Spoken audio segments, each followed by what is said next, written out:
I have a very odd relation to history.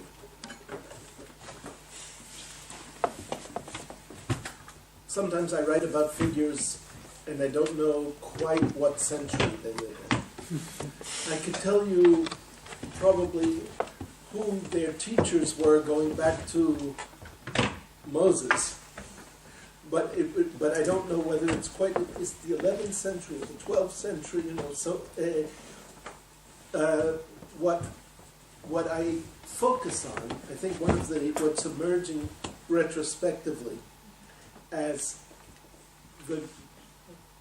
certainly one of the, aside from the interest in sexuality and gender, but the other great theme of my work, which I'm only figuring out now in retrospect to how it has been constant, is the question of diaspora. And diaspora understood as a particular kind of cultural formation. As I told you, I have a very odd relation to history. I'm a historicist, but as far from being a historian as one could be. I got the date of the death of my key figure here wrong by 30 years. So thank God there are historians in the world to keep people like me a little bit more honest.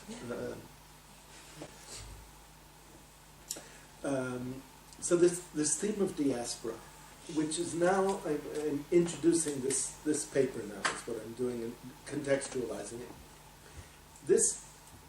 Some version of this will be the third chapter of a book of 3 chapters, which I've been drafting this fall, which is called A Traveling Homeland, the Talmud as Diaspora. And in this book, and I'll be saying, laying out some of the thesis in today's talk as well, is what I did was I took some material from the first chapter and grafted it onto some material from the third chapter to give you a bit of an overview. I'm trying to lay out the theory of diaspora not as a diachronic situation, but as a synchronic situation, right? As a synchronic structure, I should say. It has nothing to do in my analysis, in my picture. It has nothing or very little to do with having come from somewhere, although it might have a lot to do with a story of having come from somewhere. It has little to do with trauma, although, of course, there can be, and frequently is, trauma involved.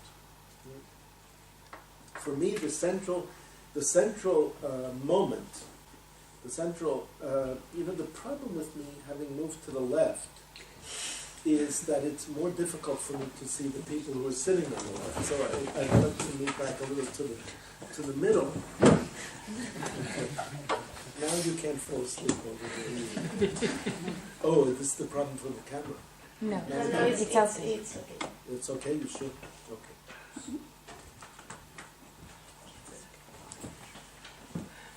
So whatever the historical origins, whatever the diachronic origins,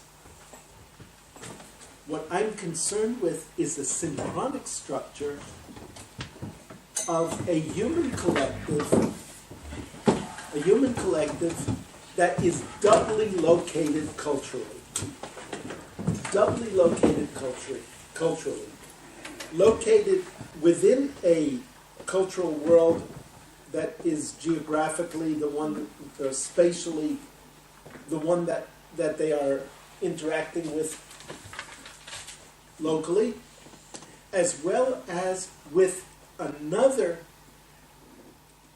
culture or another collective with whom they are joined for whatever reason, whatever the historical reasons, right? So the structure of diaspora for me is the structure of, first of all, doubled cultural production, doubled identity,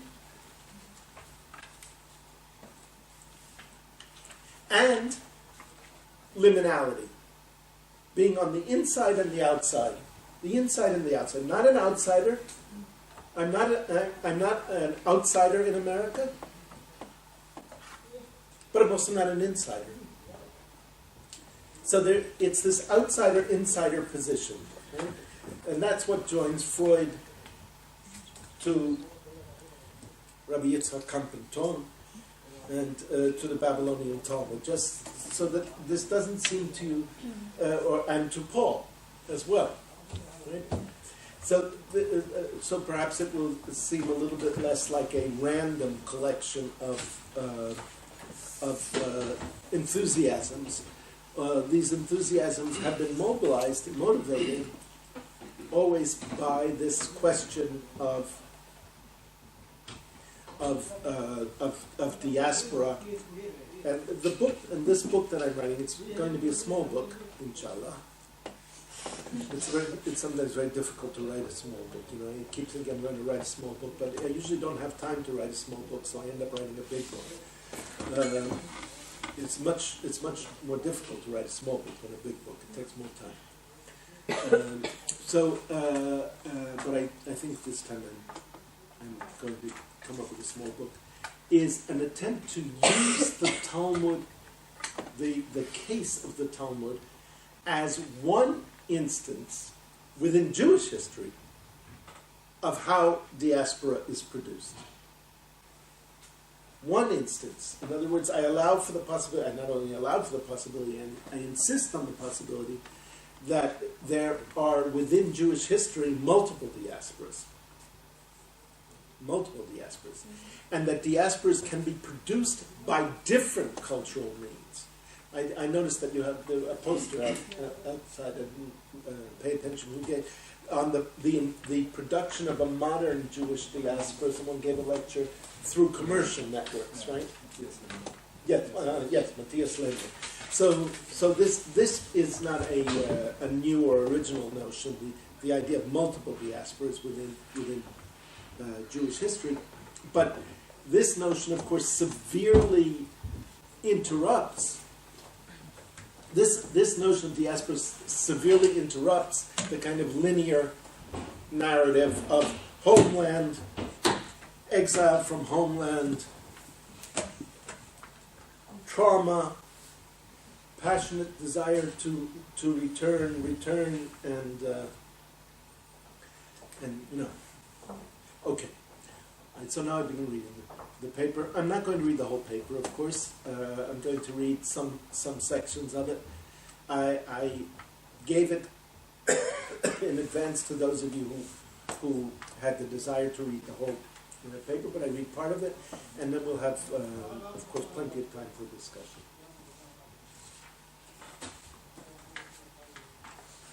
I begin with a quotation from my teacher, Chaim Zalman Dimitrovsky, who died a year ago. And he was as old as Kampenton is mythologically described. He died in his 90s. And he first taught me about Rabbi Yitzhak Kampenton in a little article that he wrote, a brilliant little article.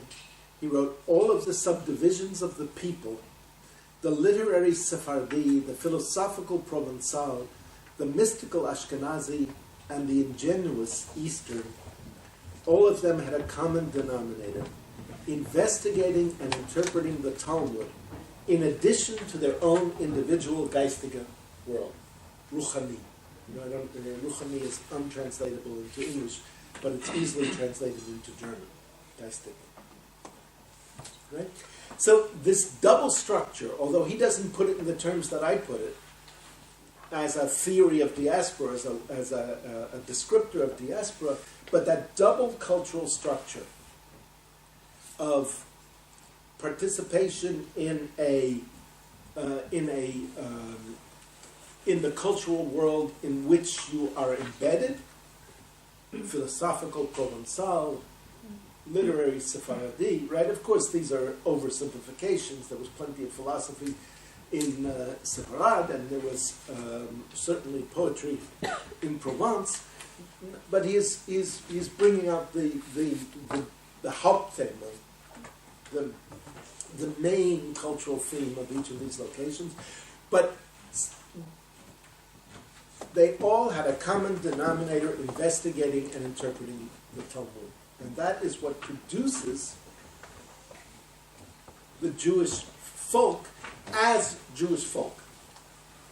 Not the only thing that produces the Jewish folk as Jewish folk, but it is perhaps the main theme of what makes the Jewish people a people. Of course, one implication of this is that once some common culture, intense and important common culture evaporates, then there really is no Jewish peoplehood, right? And then it of course devolves into it devolves into kind of collective paranoia as the feature that produces Jewish peoplehood. A famous story preserved in a medieval chronicle, Sefer HaKabbalah, the book of tradition by Abraham ibn Daud, narrates the origins of a Jewish diaspora in the Western Muslim world via the pirate capture of a ship bearing 4 great Talmud scholars. Since its most recent editor and scholarly commentator, the late Gerson D. Cohen, has demonstrated almost beyond a shadow of a doubt that the story is entirely fictive, we can learn from it a great deal of truth. Asking about the expansion of the number of castaways from 3, as in Ibn Daud's apparent sources, to 4, Cohen remarks, Ibn Daud could very logically extend the homily by pointing to the 4 scholars who initiated the salvation and spread of Torah among the Jews of the Muslim world after the eclipse of Jewish learning in Babylonia. In other words, 4 is the number symbolic of divine providence over Israel, and the 4 captives are truly the new dispersion, the new diaspora, dispatched by God to the 4 corners of the earth, as it were, to bring the word of the Torah into the new and last stage of the 4th kingdom. Now, without necessarily accepting Cohen's apocalyptic interpretation, nor denying it, I firmly assent to his assertion that the making of the story be about 4 scholars, dispersed to 4 places, with 1 scholar and his place described by the author, by Ibn Daud himself, as completely unknown, right? You know, he says one went to Cairo, one went to Kairouan, one went to Cordoba, and the other I don't know where he went. You know, it's as if he's telling you, and the 4th one I'm making up in order to have 4, right? So then the question is appropriate. Why must there be 4? Because 4 symbolizes the 4 corners of the earth, and consequently the production of a worldwide diaspora. Makes this the story of a new dispersion, a new diaspora, and thus germane for my inquiry here into the meaning of Jewish diasporas and their relevance for the study of diaspora tout court. I don't know if it's arrived here in Spain, but diaspora is just this total buzzword. It's like intertextuality was 20 years ago. Deconstruction. There was just this week in the New Yorker magazine. You know the New Yorker magazine, a sort of a parody of an Upper West Side yuppie, wife who is talking, and she's talking about how she's raising her children in this perfect way, and her children all have names like Song and Forest and Ariel, and the 4th is named Diaspora.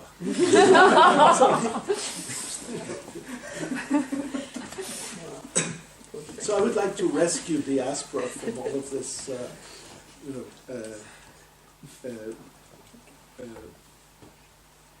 yuppie popularity.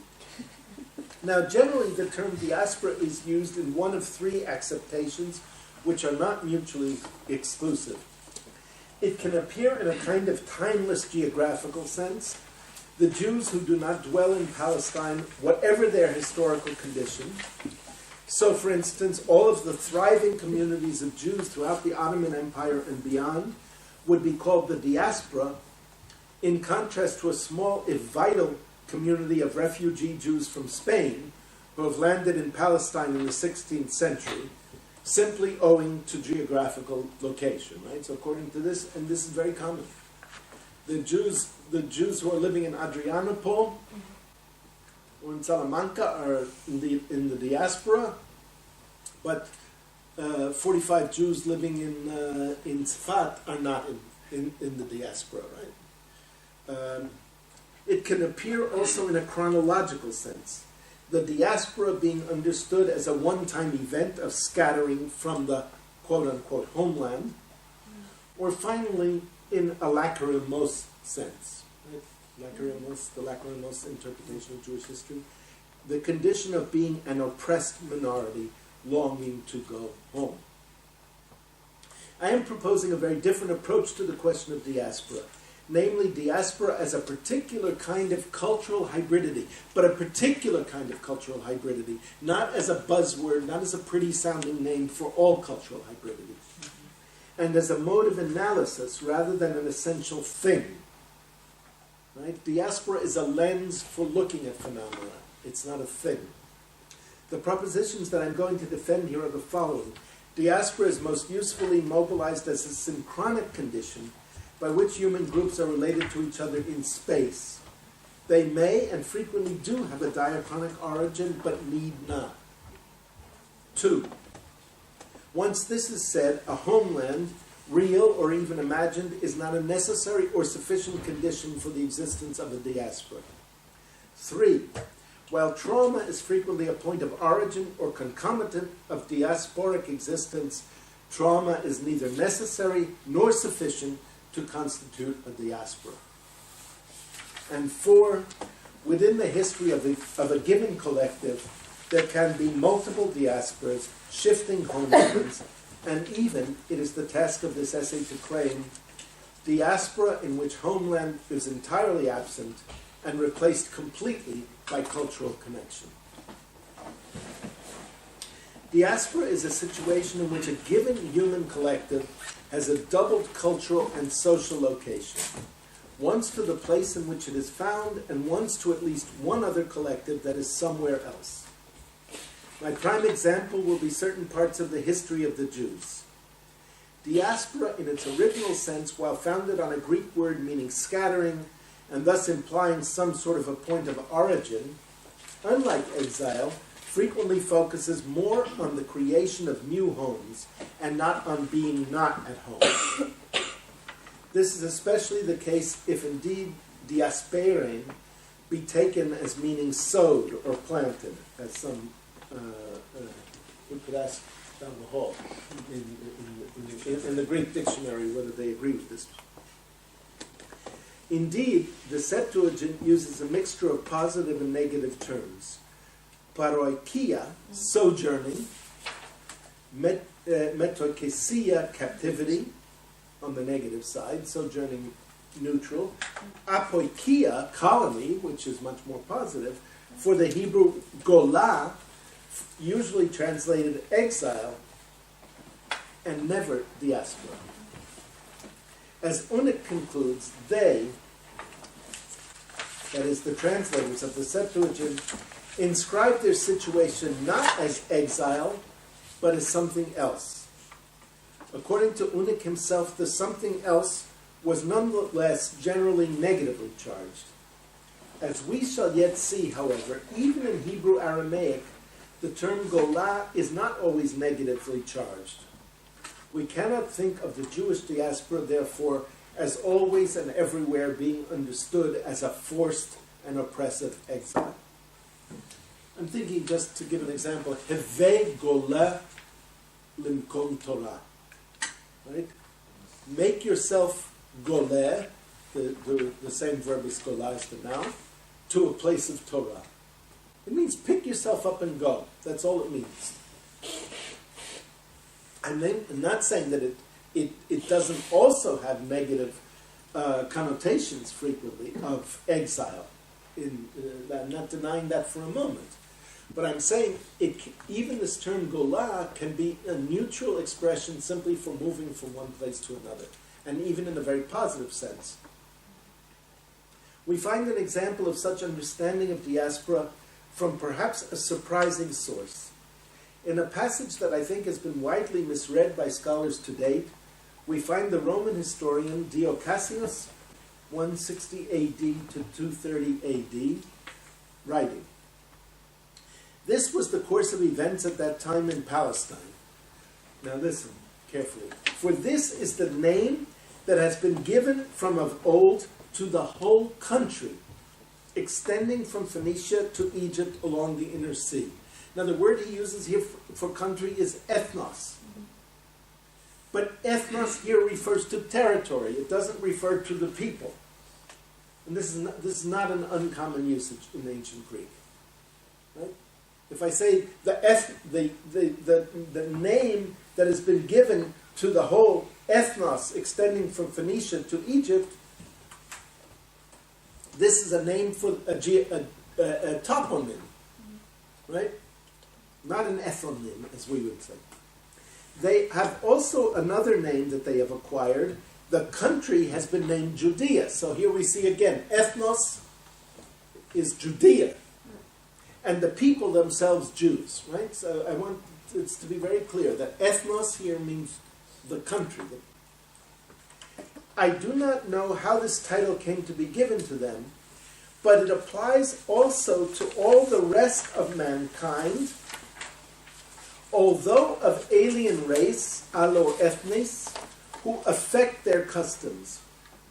This people, genos, exists also among the Romans, etc., etc. Okay? Now this text has been frequently understood as implying, as this standard translation does, I'm using the lobe here, that Dio is claiming that there are people of different races, allo ethnos, who are called Jews owing to their following of Jewish customs. Ergo, there is a religion called Judaism to which people convert or adhere. The translation given, however, is erroneous. Dio has identified the ethnos of Palestine, otherwise known as Judea, ethnos of Judea, as stretching along the coast from Egypt to Phoenicia. It is clear that this refers to the province. Therefore, when one sentence later he refers to people of other ethnoi, he does not mean people of alien race, but people who live in other lands than Judea, and are called Judaioi nonetheless, since they follow the customs of the Judaioi. He is simply recording the well-known fact that there was a Jewish diaspora. Nothing more. Dio may or may not have known that the presence of Judaioi in other provinces of the empire was the result of a historical scattering, but it is clearly the synchronic situation of shared practices and customs that mark them as members of a single genos, type of humans, in his view. The logical flow of his entire statement is, therefore, that there is a place called Judea, the people who live there are called Judeans, people in other provinces who followed their customs are also called Judeans, and even here at Rome, there are people of this category, i.e. called Judeans, owing to their practices, even though they live here. This interpretation matches up, moreover, with his usage in another place as well, where he uses ethnese to refer to lands or provinces. One could hardly regard Diocasius as an authority on the Jews, and I am not citing him here as such, but he has provided an elegant instance of a description of a diaspora in accord with the definition I am also assaying here, beginning from the story of the four captives as my point to pursue.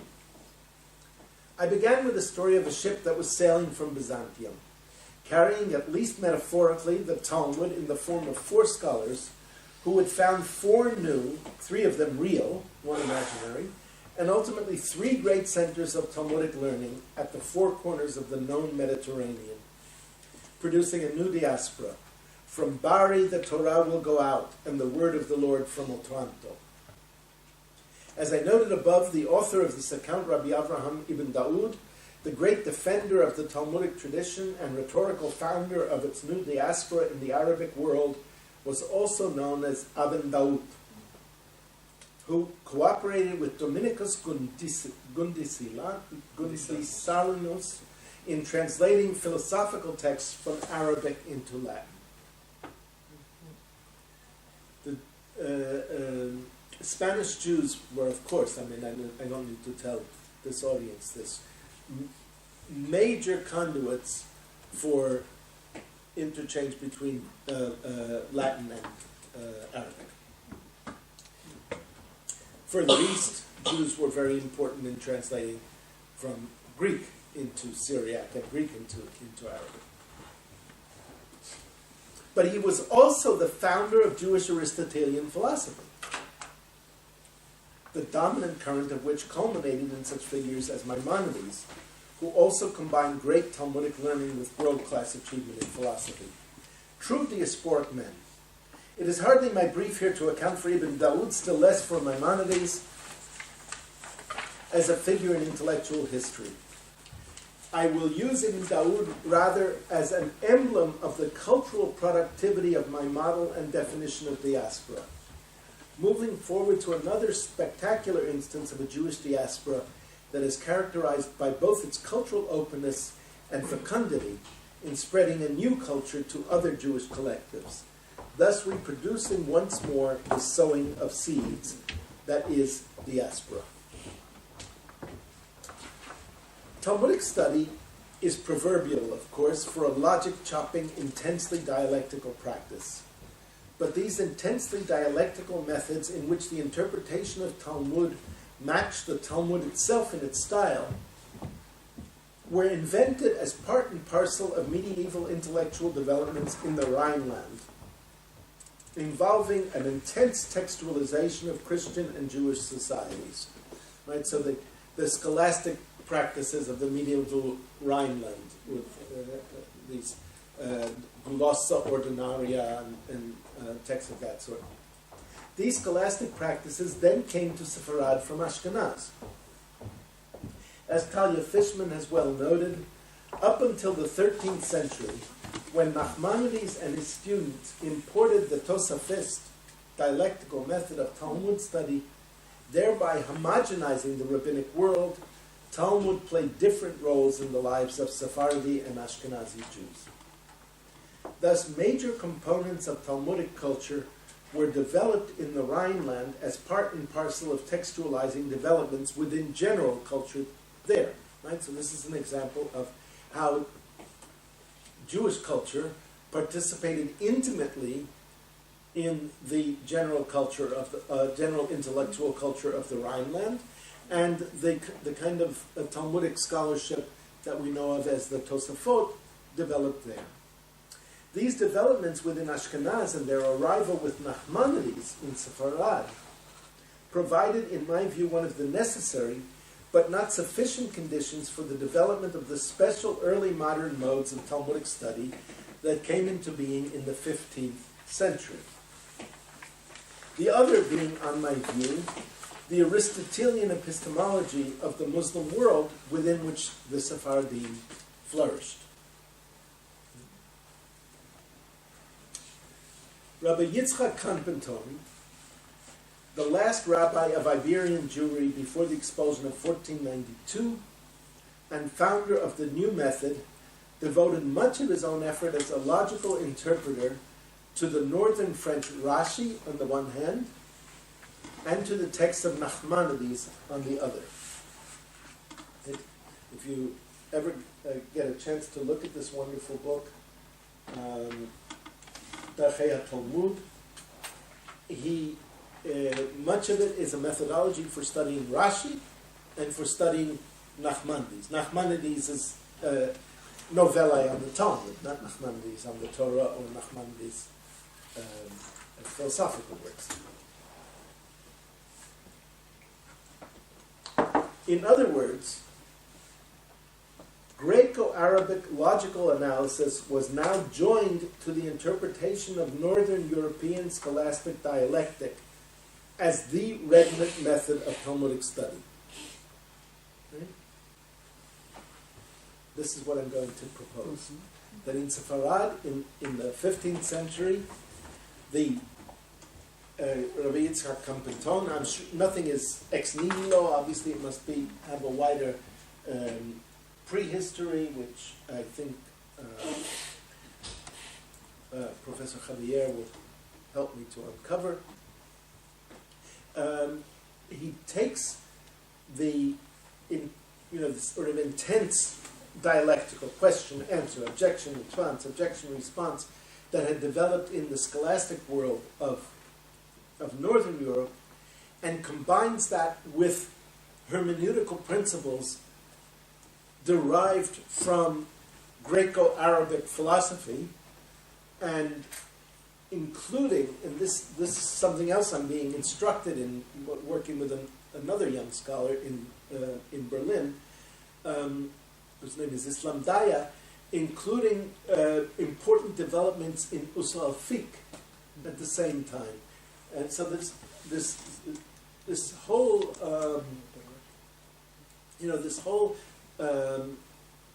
cultural world is coming together in right here, right where we're sitting. Not literally in this room, but in the Seminar Kampenton anyway. And something, people talk about the golden age of Sfarad. I'm not interested so much in the golden age. I'm interested in the silver age. In other words, Greco-Arabic logical analysis was now joined to the interpretation of Northern European scholastic dialectic as the regnant, the dominant method of Talmudic study. To my mind, it is surely as clear that the later flowering of Talmudic study in the Ashkenazi world, the methods of study that became famous under the name of Pilpul, were the product of the recirculation into Northern Europe of the Aristotelian culture of Talmudic study that had developed in Sepharad. Otherwise, it is extraordinarily difficult to understand how terms that are only explicable as Hebrew calques of Arabic calques of Greek would have reached them at all in Mainz, Regensburg, Nuremberg, Krakow, and Lublin. Right? The term calque, you all know the term calque? You probably know English better than I do. In Germany,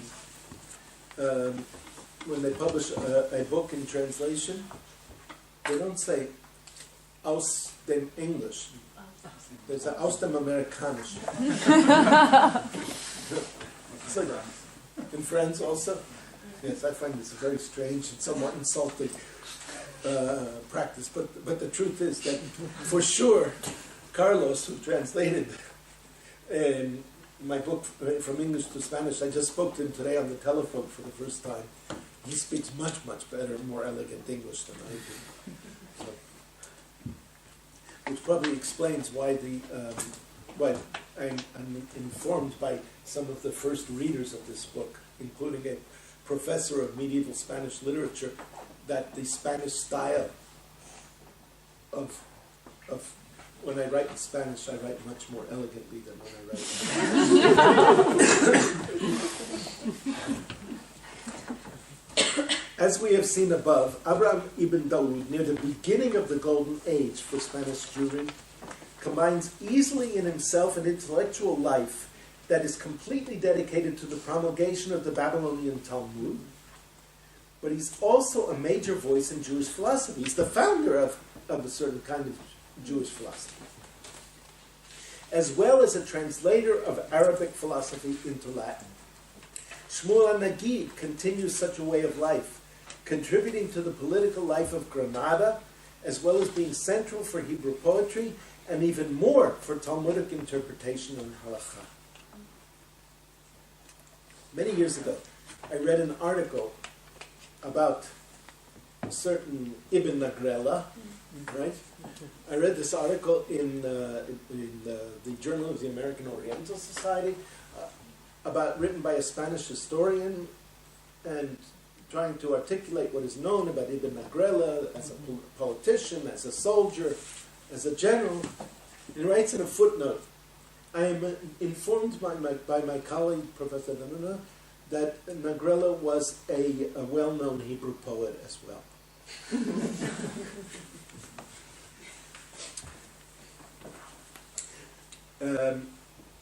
Maimonides, in this tradition as well, is certainly the capital articulation of Jewish Aristotelianism, but also arguably the most important interpreter of Talmud in his day.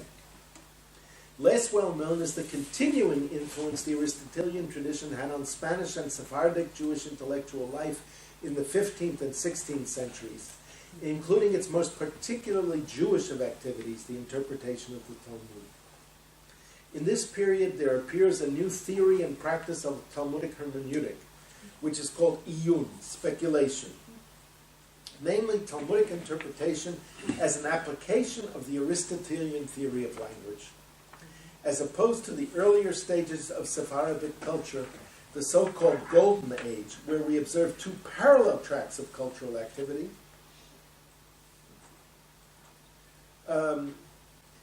So, for instance, Hanagid, Shmuel Hanagid writes a poem about the Talmud. But when he writes an interpretation of the Talmud, it's hard to see the influence of philosophy in the interpretation. Right? Much more difficult. It's much more sort of traditional Talmudic interpretive language. In the Silver Age, the two tracks have been brought together. Talmud study itself has been made a branch of philosophical investigation. After seeing how this mode of interpretation, invented on Spanish soil in the 15th century, integrates the two sides of this great Sephardic culture, we will then follow its roots in the Sephardic communities after the expulsion, and even before that in Central and Eastern Europe, as it produces yet again a new diaspora, one that we might call the diaspora of Pilpul, being the name for the particular hermeneutical practices thus promulgated. Pilpul is definable best as extremely close attention to the logic and necessity of every word and every move within the Talmudic argument. This new diaspora, as the previous ones, has a double cultural location. On the one hand, at least in Arabic and some Christian lands, it is thoroughly embedded in the local intellectual life of Aristotelian and other philosophy, and also thoroughly imbued with the transcultural and translocal practice of the study of Talmud. Right? So philosophy is local, Talmud is translocal.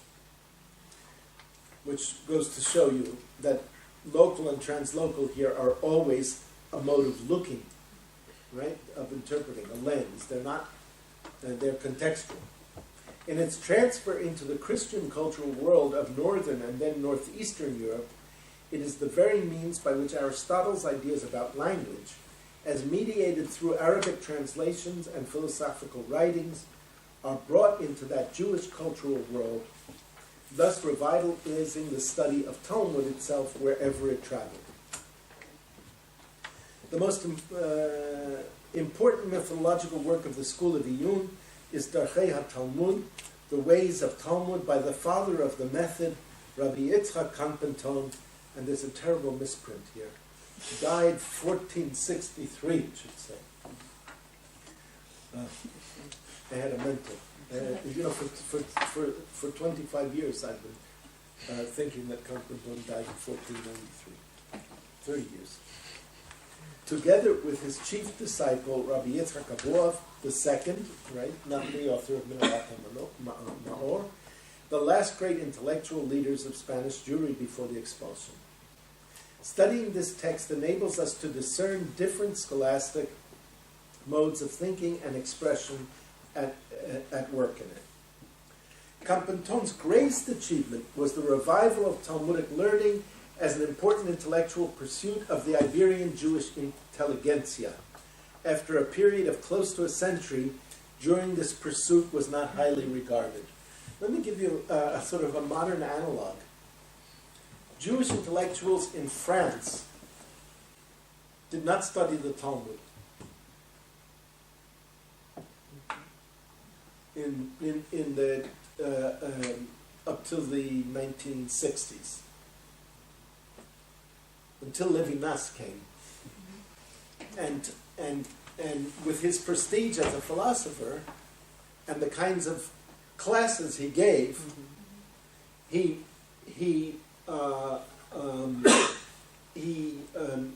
opened up Talmud for a whole generation of French Jewish intellectuals, right? And revivified and made Talmudic learning prestigious. The difference is that the results were not nearly as salubrious as they were for Campenton. But I'm not going to go into detail on that particular disaster. But it's a good analogy for what Campenton did. It can reasonably be hypothesized that one of the reasons he was so successful in this endeavor was his ability to express Talmudic learning in the language of scholastic philosophical discourse. Now, this is the exact opposite of what Levinas did. Levinas translated what he calls Hebrew into Greek, whereas Campenton translated Greek into Hebrew. So highly regarded by that very intelligentsia, and to show that Talmudic logic was in many respects comparable to Aristotelian logic, or more specifically to Aristotelian linguistic doctrine. The central Aristotelian text is Peri Hermeneus for these people. De Interpretazione. His method of interpreting the Talmud became, through his disciples who founded yeshivot all through the Ottoman Empire, the dominant method of study and interpretation in the Sephardic diaspora for the 2 centuries following the expulsion. Okay, what I think I'm going to do is to read to you 1 or 2 of the examples that I have, and then open up for discussion, okay? But so that we have a little bit of meat, I don't know how, give you some sort of a sense for those of you who haven't had an opportunity to read the paper, at least some example. One of the outstanding methods of Talmudic interpretation developed by Yitzhak Campenton was the method known as Sevara mi bachutz, literally opinion from outside, which I will translate here for reasons that will become apparent: understanding without expression. The roots of this method of interpretation are a lovely example of what I mean by diasporic cultural practice. Here's the rabbi's description of the force of this technique. Diligently investigate in any utterance or sentence what you would have thought from your own reasoning or understood from your own intelligence before the Tana or the Amorah intervened. Right? For you will have a great benefit from this, namely, that if you would have understood of your own as he does, you would have thought the same thing as what the Tana says, then you can ask of him, what has he come to communicate to us? Right? If I knew this by myself, what's he trying to teach us? Right? Or as one of my colleagues says, if it's something your great-grandmother knew, don't write an article about it. On the other hand, if your own reasoning is opposed to his, right, then you must investigate to find out what forced him to say what he did, and what is the weakness, chulsha, or fallacy, hata'ah, elenkus, in what you had thought. And this is what is called savara mibachutz. This is rather a puzzling statement when you first look at it. I didn't wasn't insulting you when I said it's a Western statement. I didn't have to try to poke my shirt.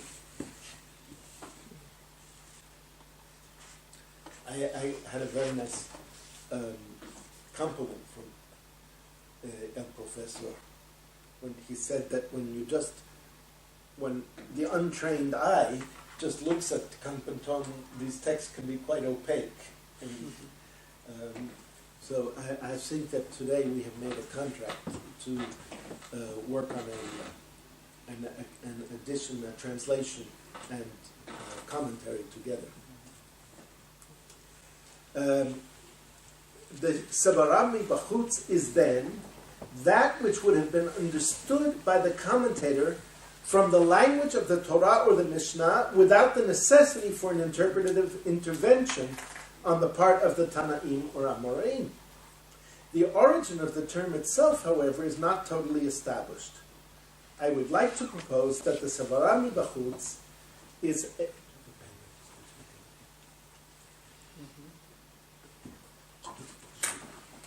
the origin of the term itself, however, is not totally established.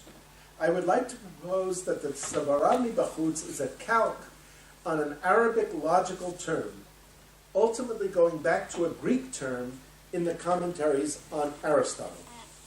In that literature, we find the Greek term exoten, right, from without, in the sense of that which is not expressed explicitly in language, because it is understood by the intelligence of the hearer or reader without a need for it to be expressed. So we find it used in Ammonius's commentary on Aristotle.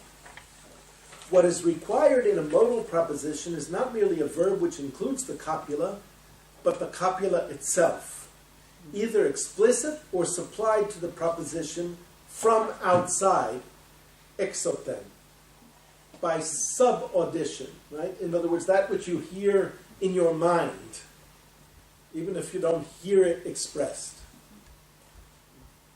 Right? Exoten te protase upakonomenu. Right? For we say it is possible that Socrates will go, or it is possible that Socrates will be a musician with the copula expressed, but we can also express these propositions without the copula. Thus, possible that Socrates will go. Right? We can't do that in English, but in Greek you can do that, and certainly in Hebrew you can do that, and in Arabic. We hope that in the latter case the copula is understood. Right? So here we have exoten related to that which is understood without being expressed. We find here that Ammonius uses precisely the term exoten to refer to a linguistic sign that does not need to be expressed in the language in order for the sentence to be understood. It is not a difficult step to imagine a Talmudic thinker inquiring why is it ever used? Why do you ever say the copula if it need not be? Right? See, and this is the classic move in Iyun and then in Pilpul. If I could have understood it without it being said, why is it being said?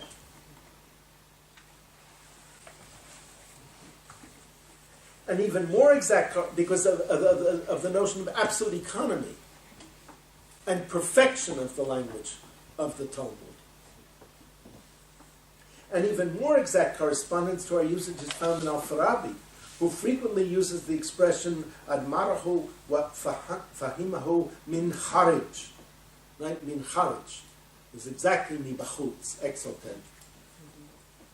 As Farabi's editor, Frank W. Zimmerman, remarks, min kharij presumably is an exegetical concept, presumably, and as such occurs in a set phrase literally rendering the Greek in the glosses of the Baghdad Organon. As Zimmerman further explains, the expression admarahu wa fahimahu min kharij, to supply in the mind and understand it from outside, doubly translates first idiomatically, then literally, exoten te protase upakomonenu, nomenum, an expression frequently found in the Greek commentaries. In short, the Greek exoten, calqued by the Arabic min kharij, provides an exact source for Yitzhak Kanpenton's use of mi bachutz. The correspondence is even more exact in the case of interpreting a commentator such as Rashi. For then the question is, given that I would have understood a given point mi bachutz without it being expressed because it is implied in the language, then why did Rashi have to tell me it explicitly? It is, of course, most significant and interesting to see that the term, once appropriated, takes on a life of its own and develops several variant meanings, among them some that are central and ubiquitous in Ashkenazic Pilpul as well.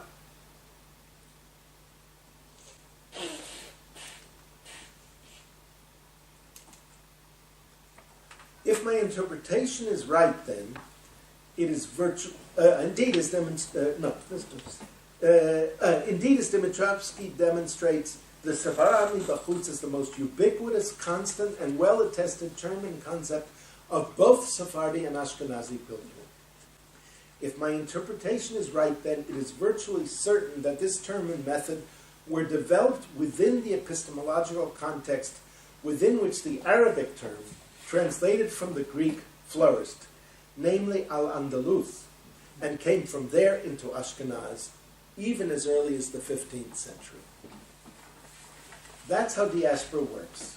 What is produced within one local cultural context moves to another via the transcultural connections and then adds to cultural practice there, where it itself becomes transformed in the new cultural environment as well, and then travels further and even back.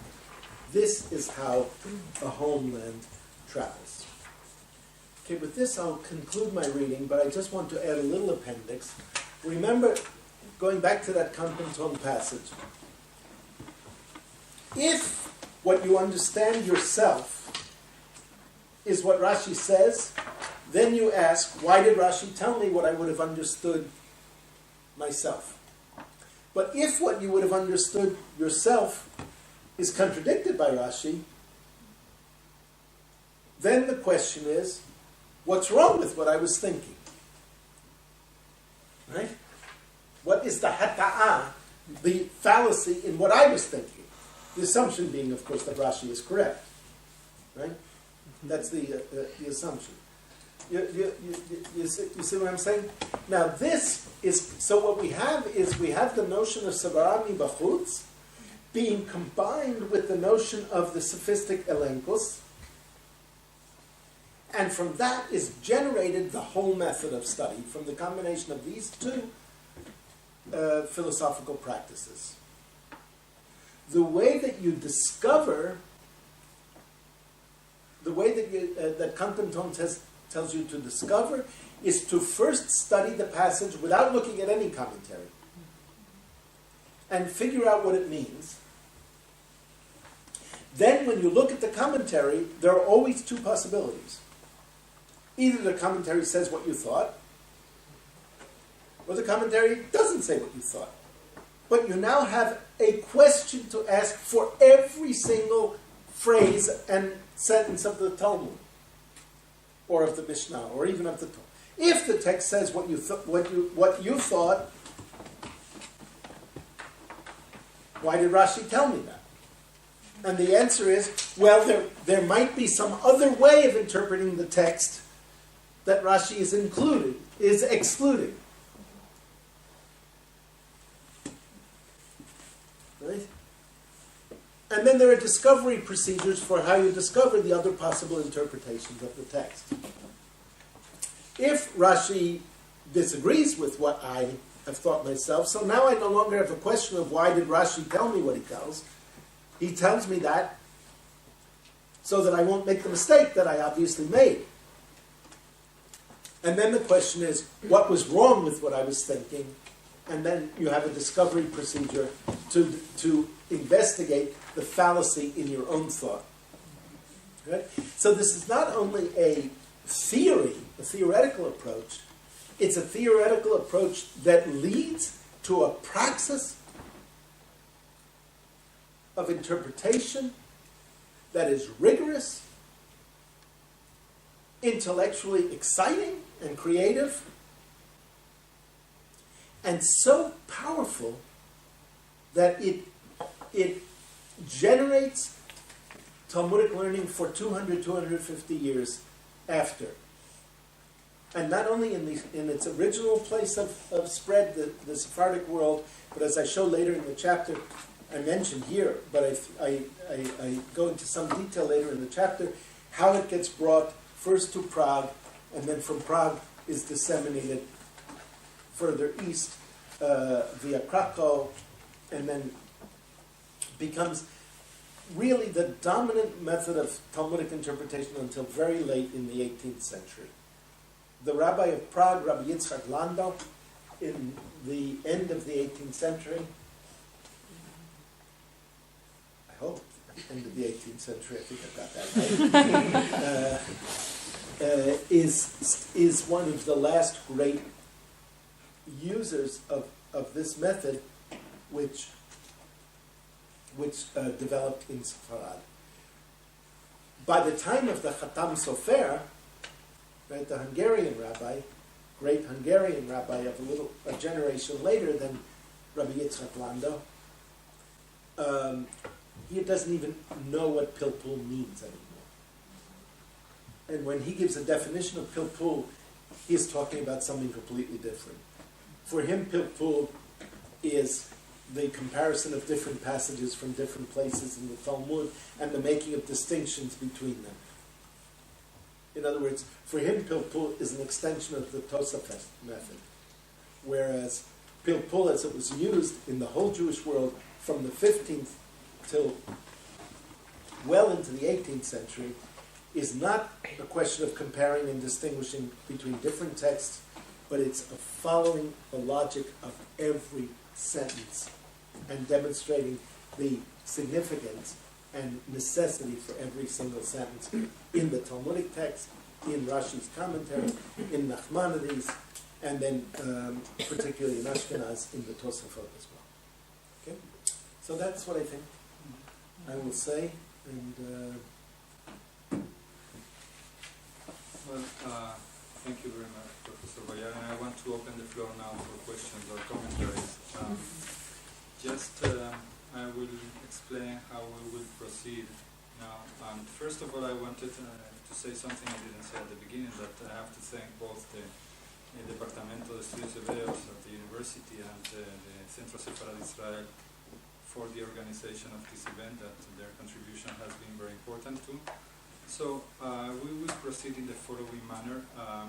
We will make questions, and I will suggest to make 3 questions and then or comments, and then he will answer. You spend too much time in Philadelphia. Yeah, that's right. And I will ask people to identify themselves by their first names and their position, if they are students or they are teachers or whatever. See, this is an example of diaspora. A cultural practice from Philadelphia is important to money. I see. But we can do whatever in another way.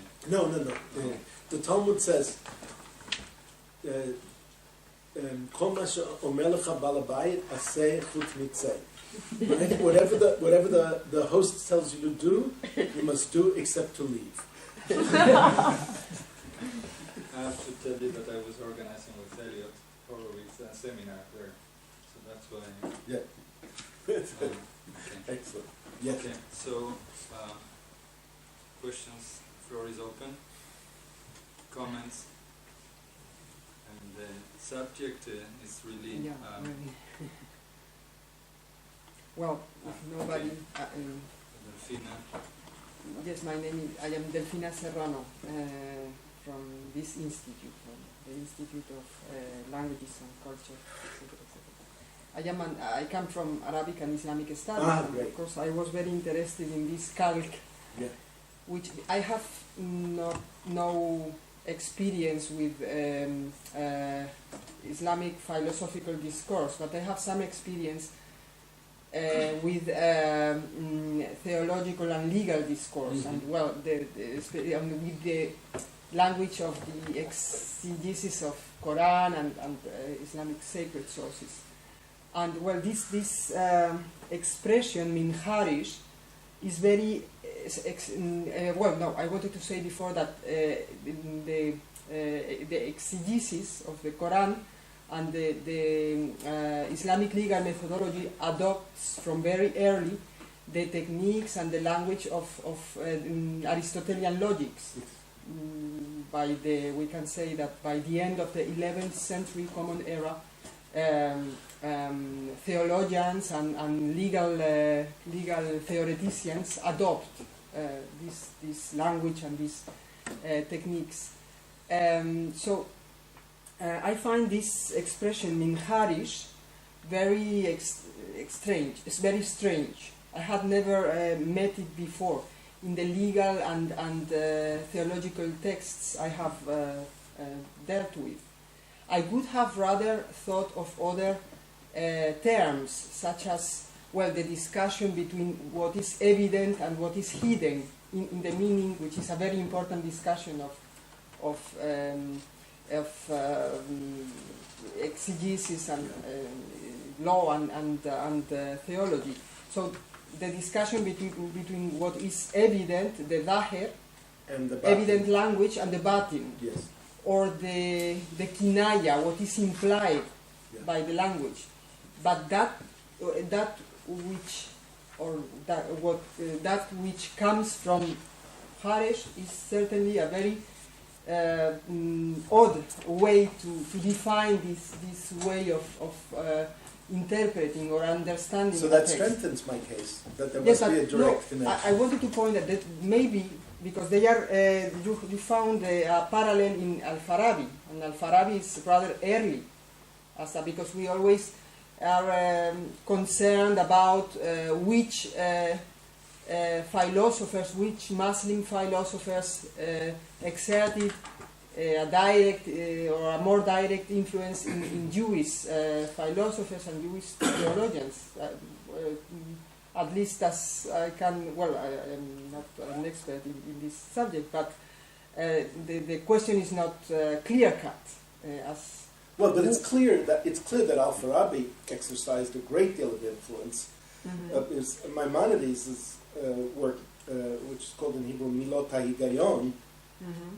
is almost lifted from Al-Farabi completely. Mm-hmm. So I think yes, because this would, I think, add to this argument that they follow Al-Farabi rather than later Muslim theologians and philosophers, although it may be problematic to call them philosophers, but they are in a certain way like Ghazali. Well, that's another line. And this, my friend, colleague, collaborator Islam Daya is working also on developing how from Ghazali into Usul al-Fiqh, later Usul al-Fiqh, yes. that many of these things are happening also. I think there are multiple lines, and I'm hoping to be helping to get more help. But another set of terms that we find all over in Kampenton, I mean in Kampenton's work and then in the commentaries, is bekoach and befall. Befall alashon, bekoach alon. Feel koach, feel fa'il. Fa'il and kuah. Right? Kuah. Yes. So fa'il is what is actually expressed, Mm-hmm. and koach in Hebrew, kuah, from kuah in Arabic, what is implied, what is potential. Right, so that's another term. Potential, yes. Yeah, so that's but it seems to me a very, maybe I'm absolutely wrong, but it seems to me very archaic a language, reflecting a process of literal translation from Greek.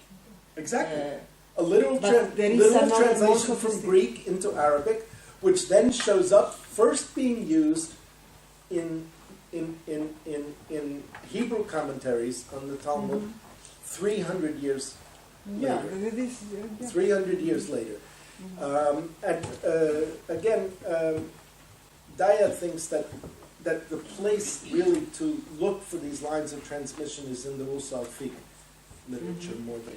I wouldn't be that not direct. Usul al-fiqh is more sophisticated than that.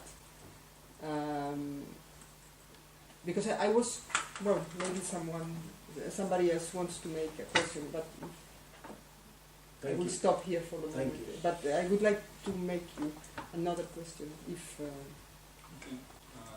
So remember that there are always stupid questions, and the stupid questions are those that are not asked. So please take this opportunity to make any questions you want. Okay, I will be the next speaker. So, I'm Pablo Torijano. I teach at the university in the Department of Human and UX Studies. My field of expertise is not by any means medieval period, nor Pilpul or Talmud, but I happen to be that I work on late antiquity, Judaism, Christianity, and whatever. So I was wondering to which extent we could apply this concept of diaspora to our study and understanding of late antiquity. You like to speak about hybridity, right? And I think hybridity is not the right term, because it implies a final stage. I think it implies a final stage of something, it's not a process. I mean, hybridization or something like that, it will be more adjust to the late antiquity. The question is, how could we apply this concept of diaspora as a cultural dialogue between two different cultures in antiquity, if we take into account the work of Michael Schwartz about Judaism and imperialism and the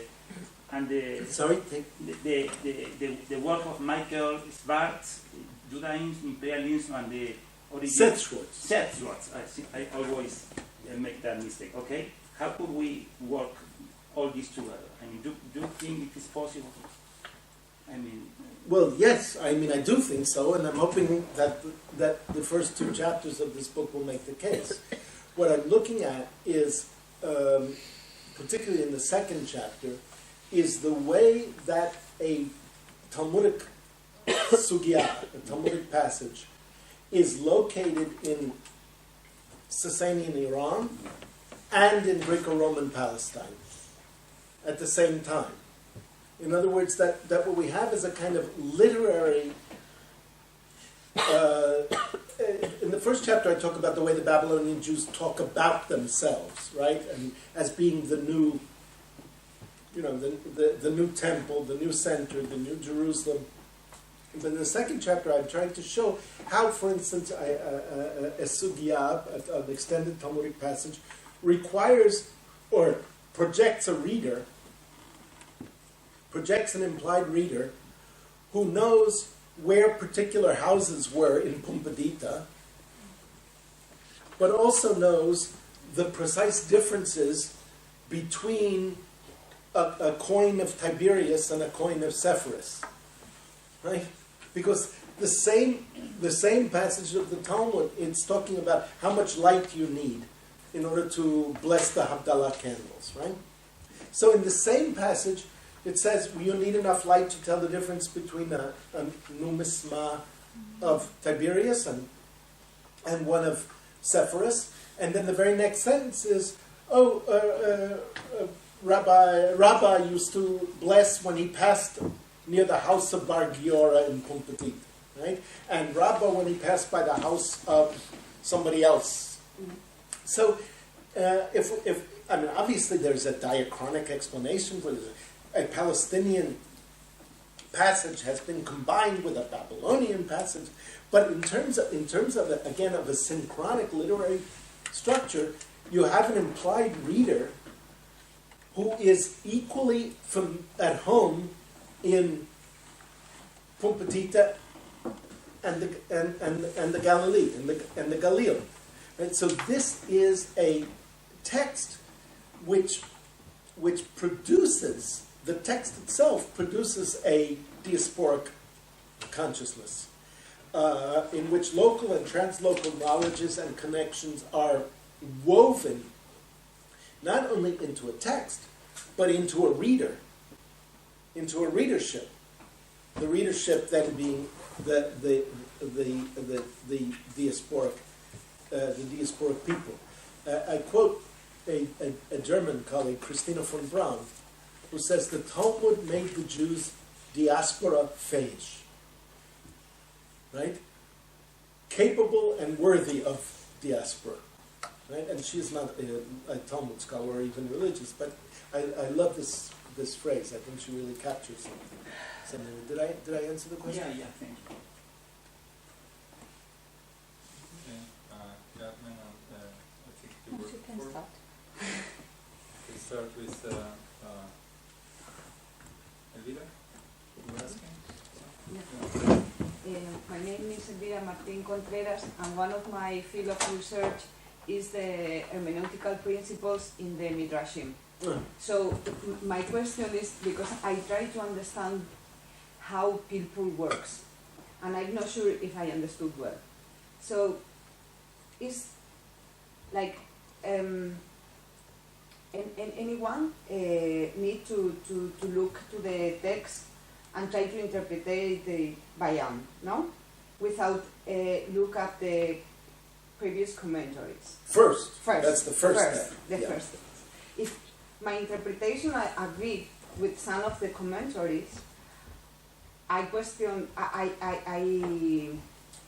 wonder why he's saying if I can deduce this from the text, no?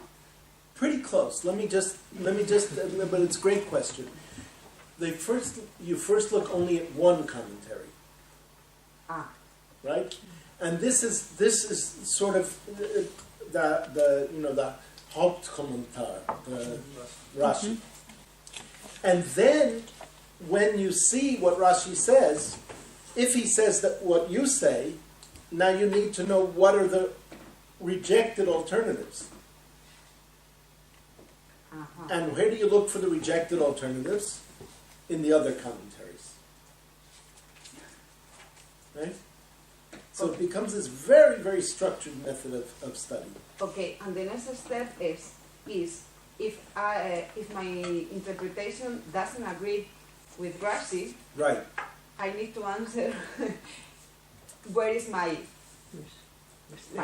mistake. Yeah, no? why did Rashi reject my interpretation? Okay, so it's not like a logical principle in the sense that you cannot apply directly to the text. It's more like a kind of way of tell to you, follow up with this, no? Because I cannot understand how to apply. Maybe if you could give me an example.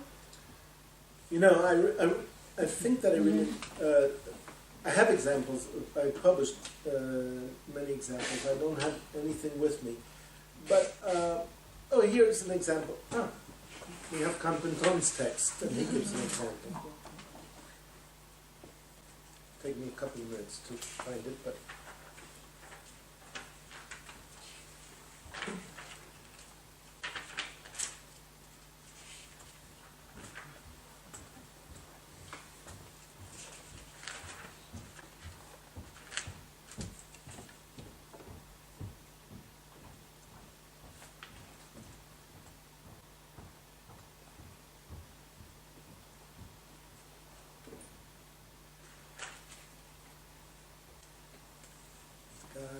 He's got some very nice examples.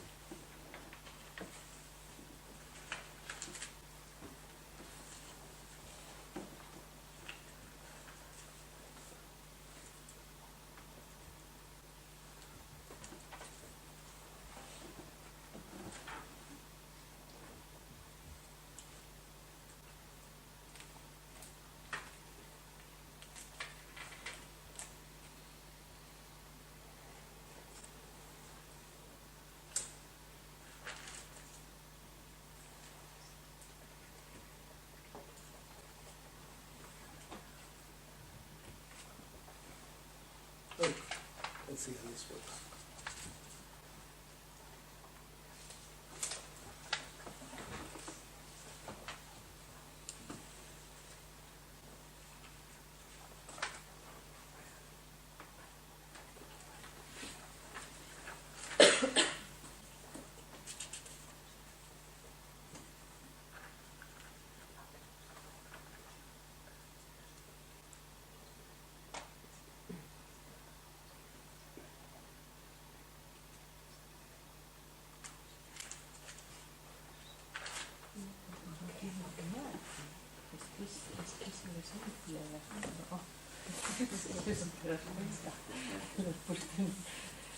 I'm looking, I'm finding many examples, but there's one very simple and clear one that,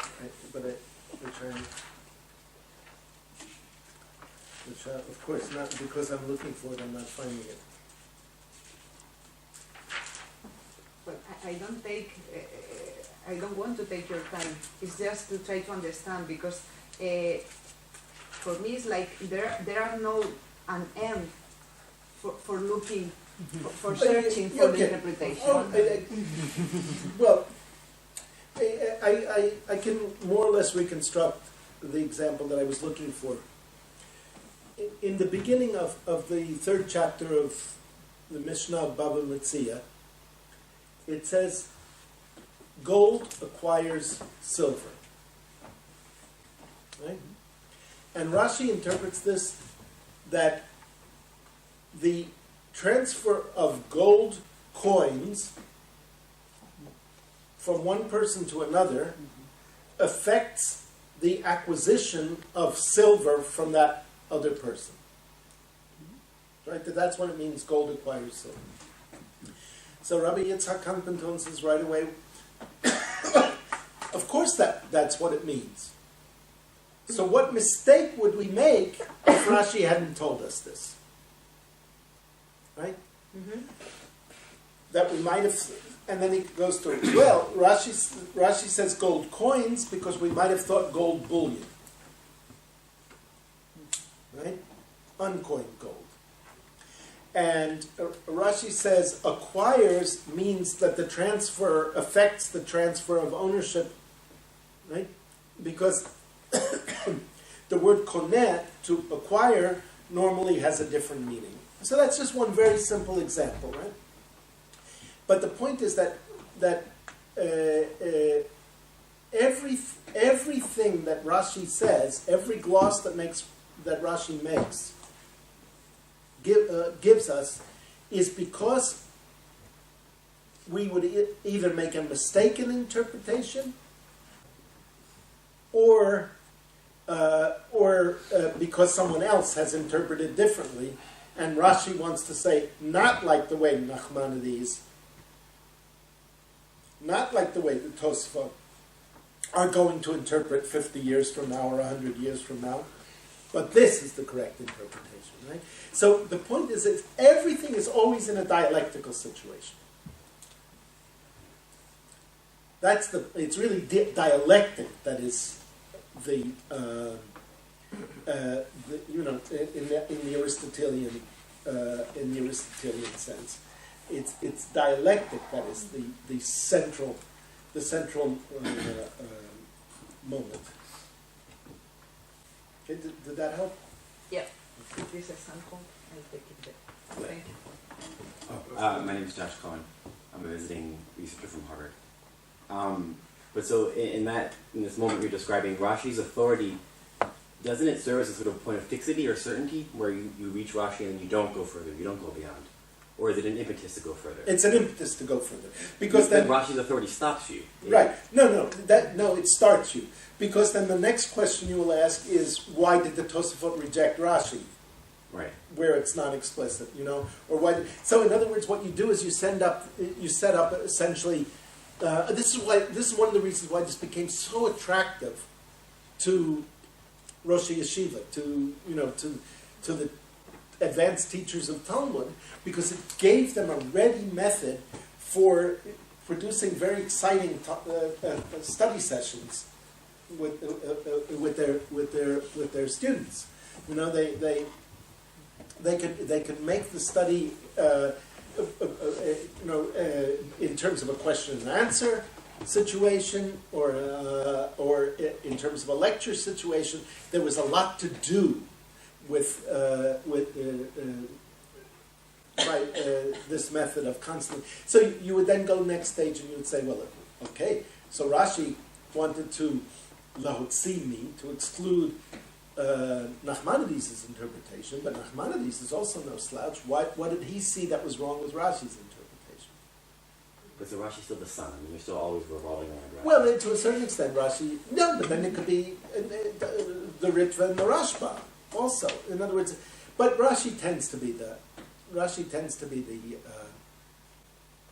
What's interesting is to see how, for the first generation, for Kantanton, Nachmanides' novella, Chidushei Ramban, are the main interlocutor with Rashi.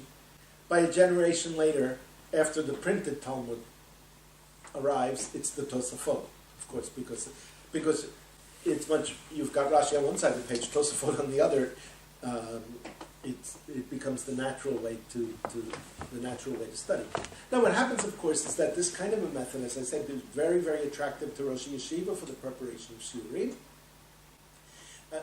Becomes eventually mechanical and jejun, so that finally, except in the hands of a great master like Rabbi Yitzchak Landa, otherwise known as Noda B'Yehuda, or some of the other, absolutely great ones, Reb Shalom Shachna. It becomes easily decadent, degenerate, mechanical, and then is finally rejected both by Sephardim and by Ashkenazim in the 18th century, who invent new ways of studying. But Rashi is sort of the touchstone, but not the end point. More like the touchstone and beginning point. Hi, I'm Carmen. I'm a student. I'm doing my dissertation. My advisors are Pablo and Javier. I'm doing in the medieval history, especially in Toledo, in the 15th century, Jewish history. And I want to know, is the Pilpul... See, I'm so jealous of people who can do medieval history in the place that they grew up. Where I grew up, when we talk about medieval history in California, we're talking about the early 19th century. I have a question, it's a practical question, it's with the Pilpul method, if it's also Havruta method included in the Pilpul method, or it's something that begins later? No, Chavruta is much earlier, actually, already. And, of course, Chavruta is not so much a method as a practice, but it could serve this kind of study very well. We have a book from the 18th century, an Ashkenazi writer called Meginei Yitzchak, Defenses of Rashi, right? Defenses of Yitzchak. And the legend, I don't know whether it's, to what extent this legend, all legends are true, but, for purposes, whether it actually happened this way.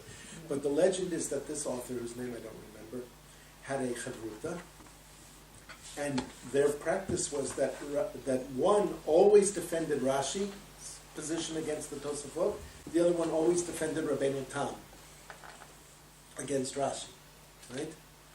And so after decades of study like this, the defender of Rashi was able to write a book. The entire book consists of defenses of Rashi against Rabbeinu Tam. So I think Chavruta study must have been very, very common in many places. But we've got a great story. It's told by Rav Yehuda Kapsali, but about whom I don't remember. It may be about Kantanton, it doesn't seem too likely, or one of his students. Maybe it's about Rav Yitzhak Leon. That he would tell the students. Remember, we're talking about the advanced students for this kind of study. He would tell the students, for tomorrow, prepare the following from here to there, very much like the way teachers do. And then he would come in the morning, and he would say, you are going to interpret it this way, you're interpreting it this way, you're interpreting it that way, you're interpreting it this way.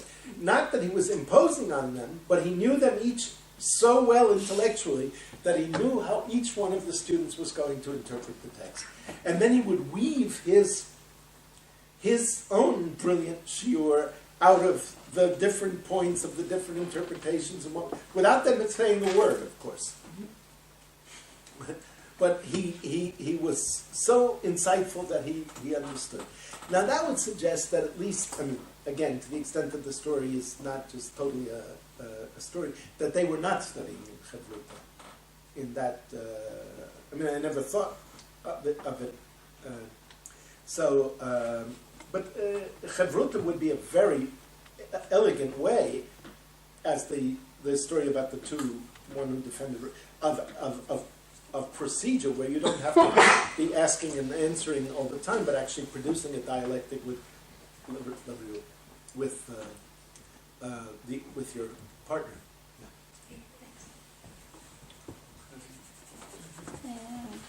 Helen Hebrew right here, a student also of Pablo and Hebrew teacher. I'm from cultural or gender studies of the late Middle Ages here, and maybe my question is a little bit of a diaspora to this article. But my question also concerned with what you told and also what Pablo told. Pablo asked about, he told it it's a process. And first when you spoke about this, the diaspora, you told it that it's a cultural structure, double of a cultural structure, identity and liminality. And when you told it, it was much of a technical process or a technical way of interpretation in the 18th century. My question is if it is not very inherent that here in Spain, with the Jews of Spain for the 12th, 13th, 14th, 15th century, that it was a kind of reflection, a kind of auto-reflection of their essential existence. Absolutely. That it was reflected on this kind of hermeneutic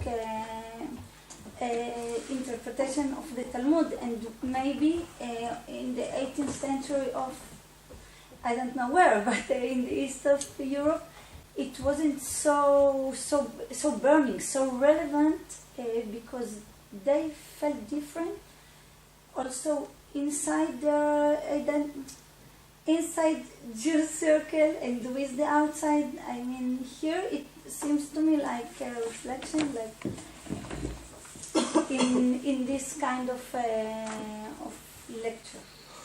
Okay, I think I understood the question. First, let me just say one thing. I didn't really answer. When I say hybridity, I don't mean something that is then set and fixed. It's obviously ongoing and shifting and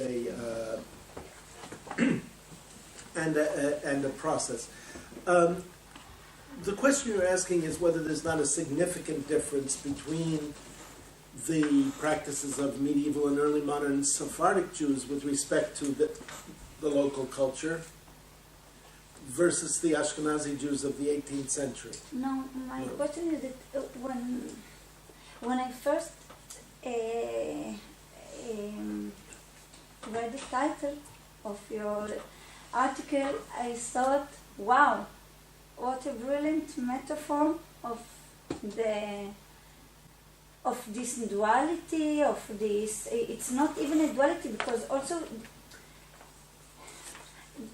Jews are in a diaspora, or there are many kinds of diaspora with the Jews all over, but this endless inquietude. Yes, unquietude. With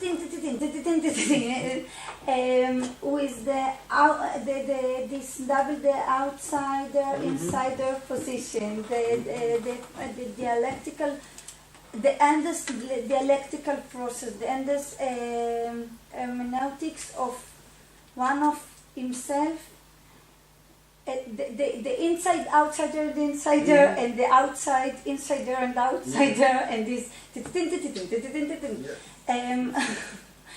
For all that I am working about, it's all about the same. Whether it is gender or not gender, it's all these liminalities, identity, all the time.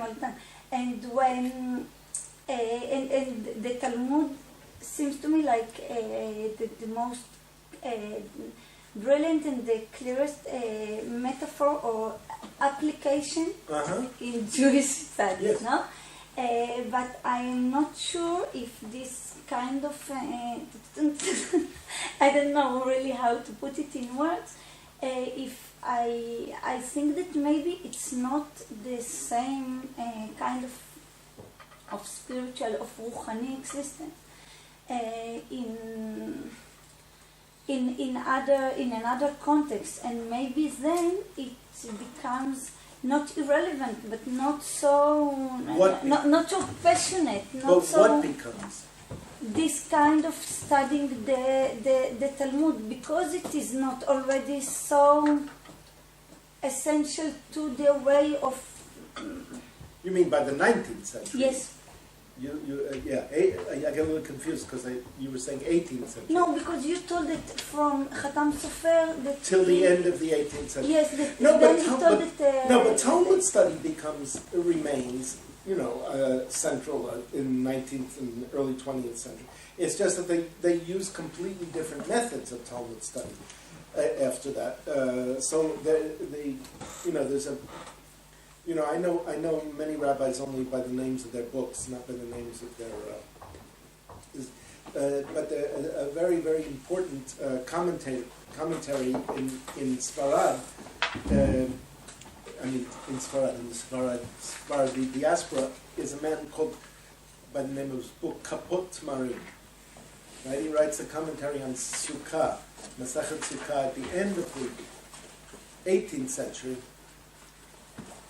in which he completely rejects this method iyun, and he goes back to a simpler, more straightforward, literal. He's a brilliant, so he manages it, and he changes the direction of Talmud study. On the other hand, in Ashkenaz, Rabbi Yehoshua Falk. Now I know his name, but I'm not sure where he lived. But somewhere in Poland, I think, in Greater Poland. He might have even been in Prague also. The Pnei Yehoshua, he institutes a new direction in Talmudic study in Ashkenaz. Also, as students of culture know that what happens is that a certain cultural trend or a literary trend begins in a certain way and then becomes after a while decadent in some sense, and then there's a new beginning. So that's really what happens. And the Khatam Sofer himself in Bratislava, Pressburg, develops another completely new method of interpretation, which he by the time he is writing, he's completely forgotten what Pilpul really means. It's amazing. 50 years after they stop writing in this way, even the memory of what it is largely gone. But it's an astonishing thing that in Poland, in the 16th and 17th century, you have Ashkenazi Jews, Jewish rabbis, using loan translations of Greek philosophical terminology as their method for studying the Talmud, right? And I think that the only way that this could have happened is if it came by whatever roots originally within the Sephardi Arabic cultural world, through Arabic into the world of the yeshiva. All of these people, Rabbi Yitzhak Kantanton, were well read in philosophy. Whatever philosophy they were reading, right? They were well read.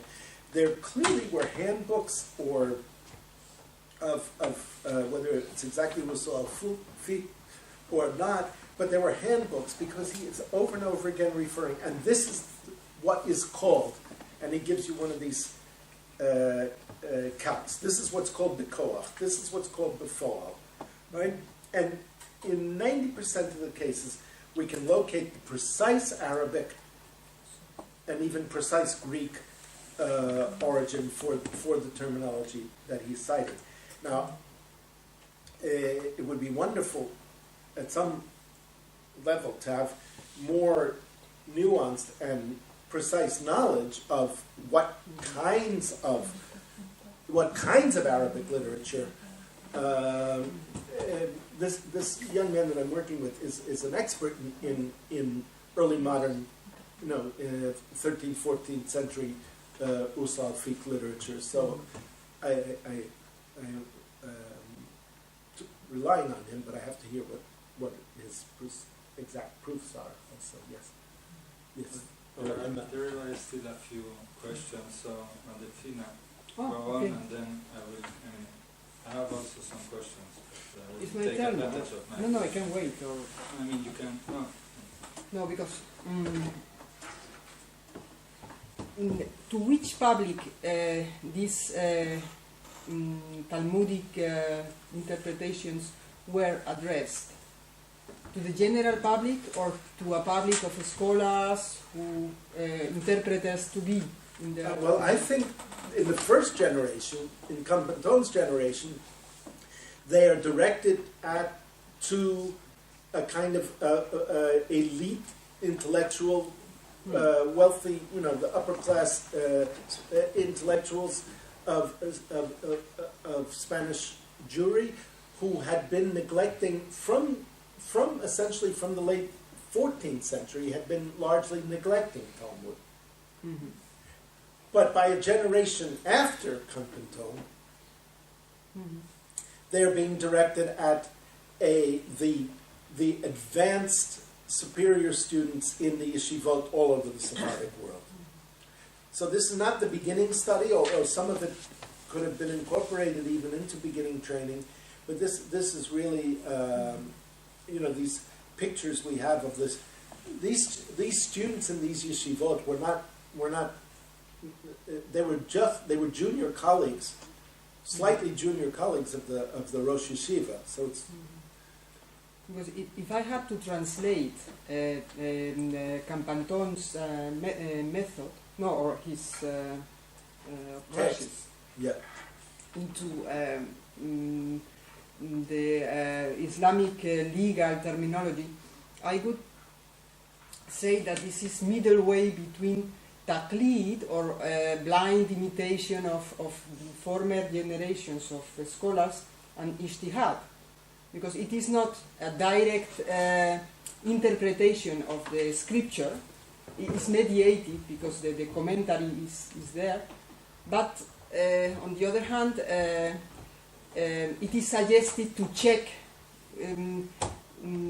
between one's own natural interpretation of the sacred text and the commentator's interpretation. So it's something, and maybe it would be useful to contextualize, because I don't know about this, whether there is a polemic or a discussion in the Jewish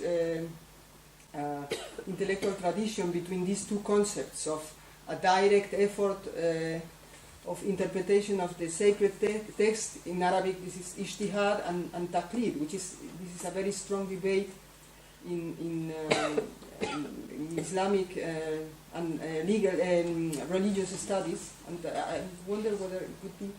Yes, there are a series of such debates within earlier medieval Jewish scholars within the Arabic world, that is in the East, not in Al-Andalus, in the East, where there are exact parallels between them. For instance, on questions whether a metaphorical verse also retains its literal meaning or not. That's just one example.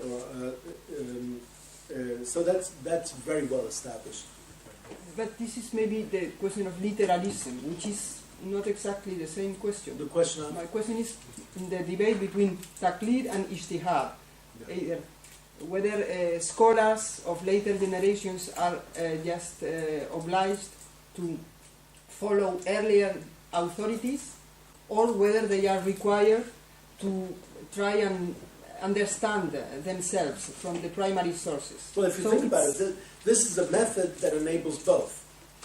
Yes, it's this is exactly a method. It's like a compromise. Not a compromise. It's a method that promotes a kind of creativity within precisely while asserting the authority. So Rashi remains the authority, and yet the method of study is completely critical vis-a-vis Rashi. Yes, but to a very limited. In other words, you always have to end up with proving Rashi is right. Mm-hmm. But you can do a great deal of fun work on the way. It's a good question. I mean, yeah, I was actually related to this. My name is Andres Piquer. I also work in computer and Judaic studies. And as you were talking of the Sevarami Bahut, yes, maybe it's insane. I thought I went in and checked the Thesaurus Syriac because I was thinking how like the word which normally translates exoteros, exotatos, and also the Syriac word for harij is actually, Baroyo in Syria, is actually what you use in Syriac patristics to refer to the literal meaning of scripture. Mm-hmm. So I was wondering to what extent we are going into an epistemological change in this practice. I mean, because the literal meaning of scripture is the literal meaning of scripture as taught by in the Syriac materials, which I guess is where that entered the art from us. And then now we're thinking it's not the literal meaning, but the meaning one subject apprehends. So there is like a huge epistemological gap. Yeah, absolutely. I mean, drawing on terminology, but creating a new epistemology. Yeah, no, that's yeah, absolutely right. Yeah, thank you. I want to take advantage of being sitting here and make 2 or 3 questions, maybe small questions. One more methodological on the broad subject you are talking about. To which extent have you, or your idea of, or your definition of diaspora has benefited from the new trends of studying diverse diasporas in early modern history? And I'm thinking, because it sounds to me very similar to the idea of this Huguenot diaspora in the 16th and 17th century in Germany. And then, in this case, against this background, to what extent could we still speak of the Jewish diaspora anymore? I mean, what is singular to the Jewish diaspora, or to a Jewish diaspora? So that would be the broadest, broad question. More methodological one into the topic you were talking about. I'm thinking as a historian, Jewish historian, and it looks to me as if you just out of nothing, Campanton starts and makes a new method for studying Talmud, a new methodology. So the 2 questions would be, have you already checked into the previous generations? Because you say that there is a neglection of the study of the Talmud in the generations before. It came to my mind the case of Rabbi Menachem ben Zerach, a French rabbi who comes to Alcalá de Henares and studies Talmud with the local rabbi and Arabic rabbi. Following, he studies the Tosafot. I don't remember exactly which Tosafot, but it seems to me that studying Talmud was already prevalent in the 14th century in the different communities in Spain, under Arabized rabbis, also and French rabbis. So I don't know to what extent this is a new thing with Campanton. And you search after the Arabic origins of this method, but to look after Arabic roots in the 15th century is something, it's like the Arabic thought in 15th century Spain. And I mean, we were talking before on Joseph Enchentoff, who was citing some Arabic writers in his sermons. But in the 15th century, there was already a new paradigm, and that's of scholastic Latin philosophy. To what extent Campanton takes out of the new scholastic method in his study of the Talmud, and not so more, I mean, or to what extent this Arabic or similar to Arabic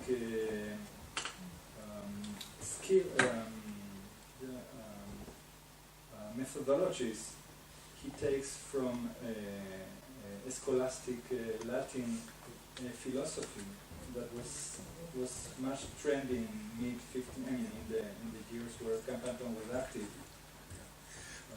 Okay, so I'll try to answer both questions. The first one is, I don't believe there's anything unique about the Jewish diaspora. I think Jewish diaspora provides a very good set of examples for the study of diasporic processes, but not privileged, just simply very good examples. Right? Not an ideal type, not unique, but very rich.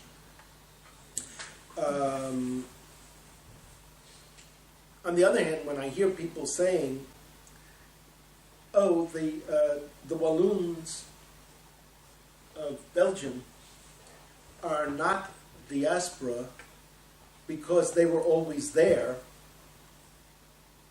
right? It's just that everybody else stopped speaking French, except for them. That is an argument that I completely reject, right? If the diaspora is understood as a cultural situation of doubled location, including with so the Walloons are certainly in a francophone diaspora, right? The second question, more complicated. I can answer to a certain extent that, to the best of my knowledge, there is no text before Campanton that uses this kind of terminology and methodology in application to Talmudic study. Right? So there are two possibilities. One possibility is that Campanton has brilliantly, creatively taken and developed this, applied this to the study of Talmud, clearly taking it from another discursive world in which he is engaged, right? Something connected with philosophical practice and language in his time.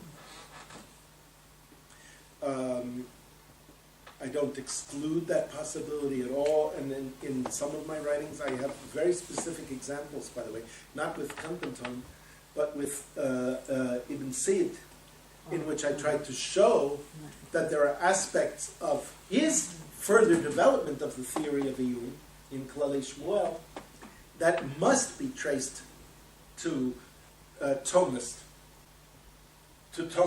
writing, and you don't find it in Arabic or in Muslim, right?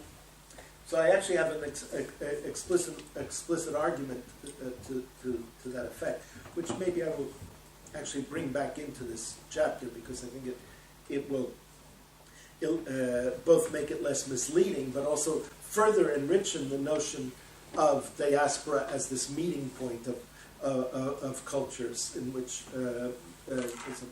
Now, the other possibility, of course, is that Campanton is simply the first writer who codifies a style of Talmudic study that had been developing earlier in the century, right? but I know of no literature that would demonstrate that. Now, there could very well be unpublished, somewhere some unpublished 15th century Talmudic interpretation that would demonstrate that but again, as a non-historian, this is this is not something that I would spend a lot of time looking for, but I would be thrilled if somebody else were doing it. I mean, in the sense of different scholarly competences coming together and converging and interacting with each other. And I don't have any particular stake in the answer going either way. What I'm interested in is the way that this is a product of this kind of cultural interaction. Whether Kampenton is the first codifier of something that is already happening, or whether he really is the one who makes this, produces this method out of a kind of bricolage of cultural material, or whether even there is somewhere 50 years before Kampenton a handbook that has been lost, or 3 pages of which are hiding somewhere in Ginza, Italia, and will be discovered. This is a rich and wonderful, exciting question, but not one that would make, I think, a significant difference vis-a-vis the descriptive aspect of it. Right? So it's 1:30, so we have spent 2 hours here. So we haven't finished, but I would invite you to join for lunch. Everyone who wants to join in 15 minutes, so you can continue making questions or have a dialogue with Professor Boyarin. And I just want to thank you for this wonderful dialogue and presentation. Thank you.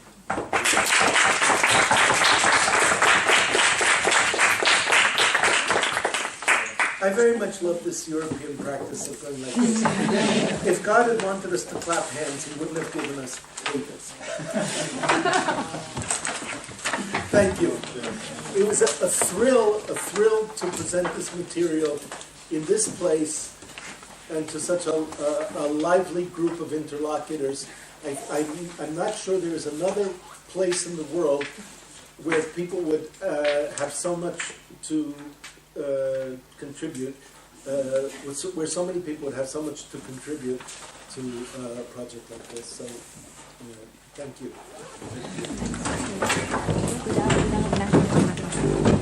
Sí, por eso, porque como la tenemos